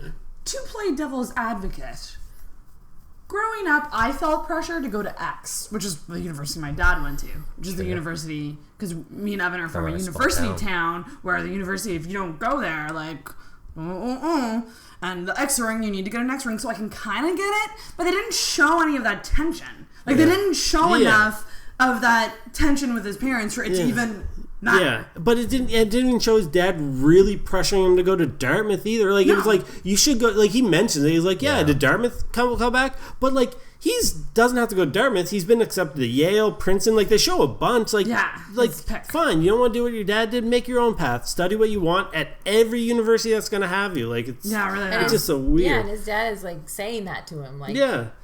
But he's just like, go to Brown if he wants. Yeah. That's an Ivy League joke. Yeah, there you go. It's so above my head. I went to community college. I just wrote the next scene apparently is Usher again, and I just said I'm pretty sure Usher wears the same shirt in every scene other than the prom, so he filmed all of his stuff in one day. Maybe like 2 days, because you filmed during the prom and you filmed, but the stuff where he's just at school in the booth is all done probably in an afternoon.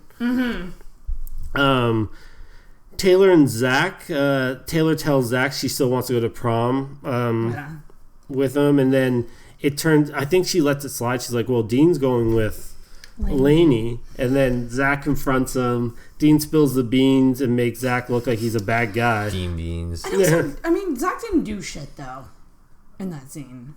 Like, Dean was just like, just played it up, and then Zach was just like, yeah, all right, this sucks. Like, he didn't stand up for himself at all. I do like he how didn't stand up and say that's not true. But it was true. Like, this is kind of redeeming. He's like, I'm caught. Like, he's like, I'm not gonna lie to her, and he's just like, yeah, well, that's what it was. Like, I'm sorry, kind of thing. And he tries to explain. He's like, but it's more than that now. Right. And this is where we get our one PG-13 fuck, because you're only allowed to have one in a PG-13 movie. Sure. She says, "Am I a fucking bet?" And it's actually worked perfectly. This is if you're gonna swear and you're gonna use your one F word in a PG-13 movie, it has some, like, it's the first time she's been super pissed because she's finally kind of into him, and like it has like a punch to it. Yes, like it was a good use of it. She delivered it really well. Yeah. My fucking bet. Yeah. Yeah. This leads to angry painting. As you do when you get rejected by a boy. Well, not I've said this before, but painting is a really expensive habit. Habit, well, hobby. yeah. Sorry. I'm addicted to painting. I can't get through a day without painting. Like, I used to paint, but I couldn't afford to continue to paint. Yeah. Because it's expensive. Because my dad's like, well, you can't just buy, like, $75 canvases every time you make a mistake. Like, But this is her only thing she does. She doesn't hang out with friends. She doesn't go out. She works, but she works a job, and she helps take care of her brother, obviously. So if painting's your only thing, I guess it's... She does have a friend. It's Foggy. Oh, Okay? sorry. You can't He's forget so about him. useless. I he barely has remember. an eating disorder. He probably eats because he feels useless. God, this movie's... For such a whatever movie, it's I bringing know, up a lot there's of emotion. deep shit here. Yeah. We get the awesome scene of Zach calling and Simon saying, "Stop calling, asshole." Right. We're just like, go, Simon. Yeah. Good brother. We get the dad talk here, which is kind of, it's Sweet. subtle, but it's nice. It's a sweet It was scene. a good dad talk. But it also is like, yeah, so go, you have somebody waiting for you, and everybody thinks it's Zach. Turns out it's Dean. Yeah. Dean. Those blue eyes that I could go swimming in. Yeah. And I was like, Zach, and then so we go to prom, and Zach has taken his sister to prom. I was like, there's nothing more depressing than taking your that sister to was prom. really... I really liked the version of Not Another Teen Movie where the subplot is the sister really wants to bang. Yeah, I actually really need to wanna go watch back that. and watch. Yeah, watch That that would be a movie. good one to do. So we're at prom and they're taking pictures, and that printer looks like it's straight from like the first printer ever. Like it wouldn't fit in this apartment size printer. The size of a microwave. Yeah. And I also wrote, some of these people look like they're 45. Like the extras were all super old in the scene. Yes. And there was a lot of choreographed dancing, This which is is- yet another trope of many teen movies, yes. where they all know how to dance and they The all same dance. dance move. I mean, Yeah. don't get me wrong, like, that's my dream, and I want that to happen in my life, but, like, that's not real. Flash mobs, but Yeah. But how do people know about flash mobs and what do People organize them. Like, when I... do you go practice what you're gonna do? probably the core group of people do. Yeah. Then everyone Wanna else be picks it involved up. in that.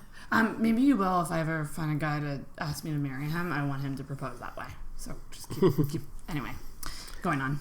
I'd like to bring back something I did earlier, but I just want to say what all the things I have in bullet points for prom. Yes. This is how I worded it. Break it down. So I wrote down prom.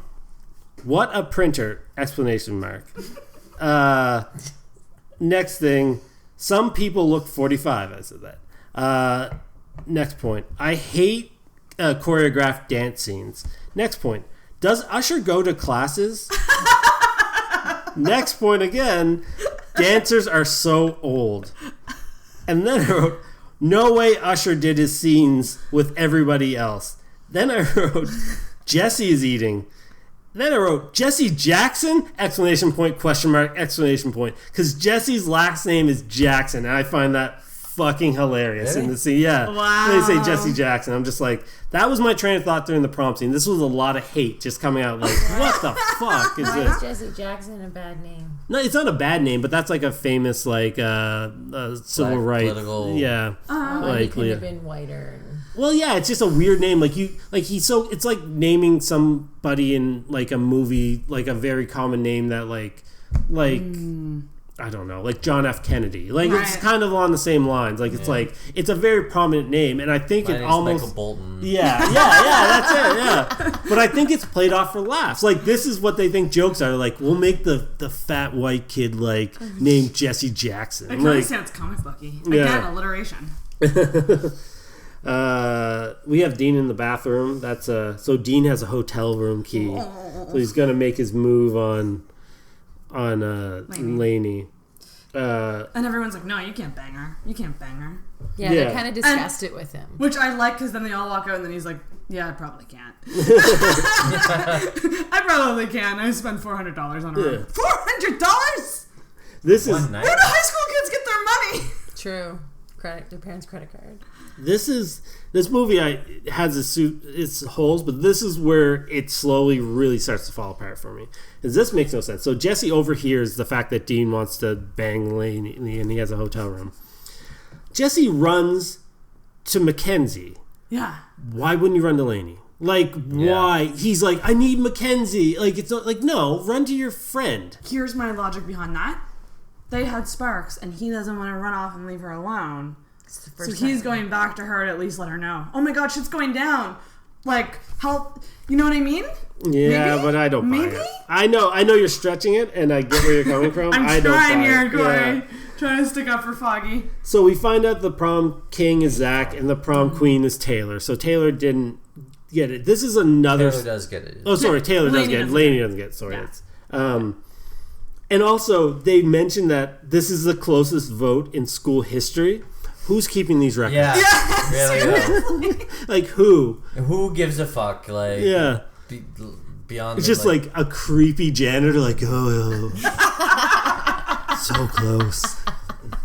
And I like that they just turn off Taylor's mic because she's just like, the rest of you who didn't vote for me. I know, that was funny. I'm just like, your dress is gorgeous and you look amazing. Shut your mouth. I liked Lanie's dress. It was like slim and sparkly and black. Yeah. And I'm all about that life. Yeah. And I just wrote down, there's a random guy in a bandana and t-shirt and a vest, and I was like, that guy looks like he should be in a biker movie. Like, it's so weird. just Like, walked he on the wandered wrong off set. the wrong set. shit, well, guess I'm here now. And so Jesse, again, instead of going to Lanie, goes and tells Zach Dean's plan. Yeah. Right. Like, you're telling everybody but your One person friend. that you should be going to. Well, she went off with Yeah, him. she was already gone. She went off with him. Yeah, if he didn't tell Mackenzie, then he could have stopped this. And also, this is another huge problem I have with this. Lanie's character has been questioned Zach every step of the way, and like the school creep, Dean. He's just like, hey, you want to get out of here? She's like, yeah, and I was like, no, it's out of her character. It makes her it devalues her at this point. Yes. She's been so smart and so on top of it and questioned everything. And yes, she did fall for him, but that may be a real love connection with Zach.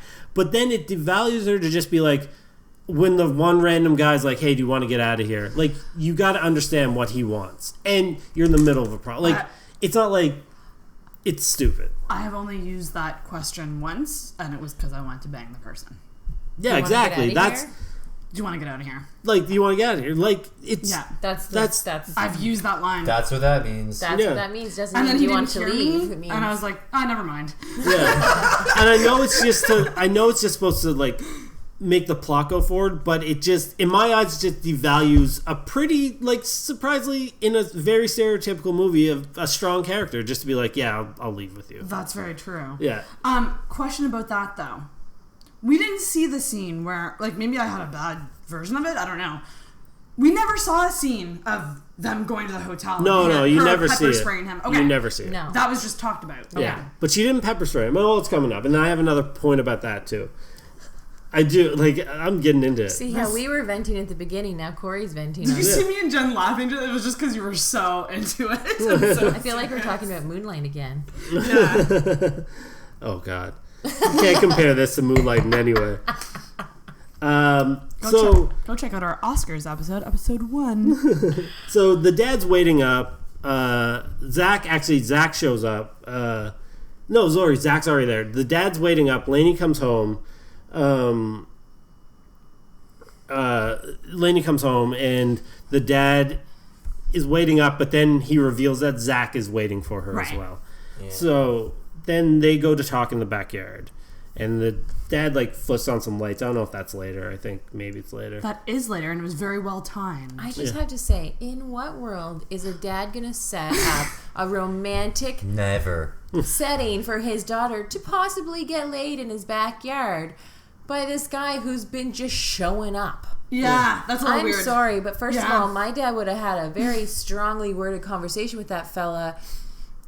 I know. Maybe it's not, like, maybe he doesn't think they're going to... I see this dad point of view where it's different. Like, he has a daughter who's kind of shut in, who's, like, never, is taking, like, the mother's death obviously pretty bad. Yeah. Has apparently a friend, but doesn't really socialize that much. Apparently a friend. But Just eats. but does, like, real dark art and stuff like that. And I feel like he's like, wow, like, she's with this boy now, and he seems like a nice guy because they talk, and I think he's basically just trying to, like, nurtured their relationship. I don't think he's definitely like, hey, go bang my daughter. I think he's more like, she's actually like finally taking interest in boys or something like. Yeah, and maybe he knew she probably didn't have the best night, and he wanted to make the night special for her. Yeah. With Christmas tree lights. And maybe it makes everything special. You turn those fuckers on and I'm instantly feeling more romantic. Yeah. They are it was a beautiful backyard and setting. By the pool? Yeah. But then he's like out the window while they're making out. Yeah. Like my dad would have been like, shut the lights off and out there standing right beside us. Yeah. At one point, so they have a heart-to-heart, and Zach tells her that he didn't want to like lose his best friend, or like says something about being best friends with her, and I was like, that's a bit of a stretch. Yeah. Like, how is she your best friend? Like, you've known her for like a month. When did that happen? Yeah. Her best friend is Jessie. Yeah. And like, Fucking Nelson. and then you've hung out with like this Zach guy like a handful of times. Like, it's just Nah. So they have their first dance. I just wrote down Dad is cool because he's like, and then she says, I feel like Julia Roberts in Pretty Woman. I was like, ooh, that's kind of... But then she did say, but not the hooker part. Yeah, she said except for the whole hooker thing. And then it's the kiss. Yeah, and then they kiss. Oh, no, he mentions also, like, now he's thinking about art school. And I'm like, oh, you're an idiot. You're an idiot. Seriously. Yeah. Like, just go to art school. Dumb. Go get, like, a business degree or, like... Do an AJ and Corey thing and just go to the same area of school as her and just do something different. Exactly. That's Empire Records. My favorite movie. My favorite movie. Is it your favorite? Oh, we gotta do that one in Shawshank Redemption. He's very broad. And Braveheart. Oh, okay. Okay. Learning a lot about Jen. So we go to the graduation. Taylor's smoking to make it look like, oh, she's down on her luck kind of thing. Yes. And she's at the back with the dumb kids. Yeah. Yeah. The dumb kids. Not dumb. Kids that didn't apply themselves. Yeah. Rainwater Sky Sebastian is the name of one of the people getting a diploma. I was just like that.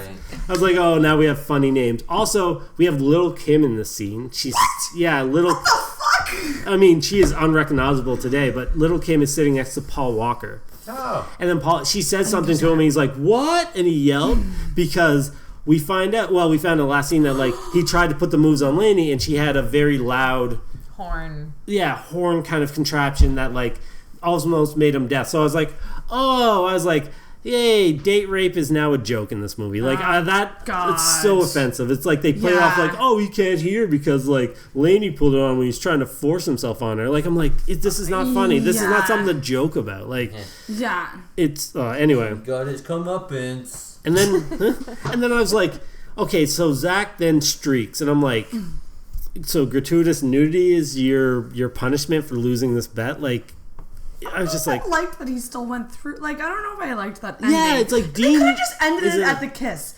Why didn't they just end it at the kiss? They didn't need graduation at all. Yeah, they didn't need that. They need this one last joke that people are gonna love, but it's so. It does kind of, I guess, make everything in a nice little tidy bow because see, Taylor is miserable and unhappy and not cool anymore because she's smoking and she's not doing well in school. That guy's got hearing problems, but he doesn't think it's permanent. And now Lanie and Zach are having this playful, flirty relationship. So it kind of like ties it all together.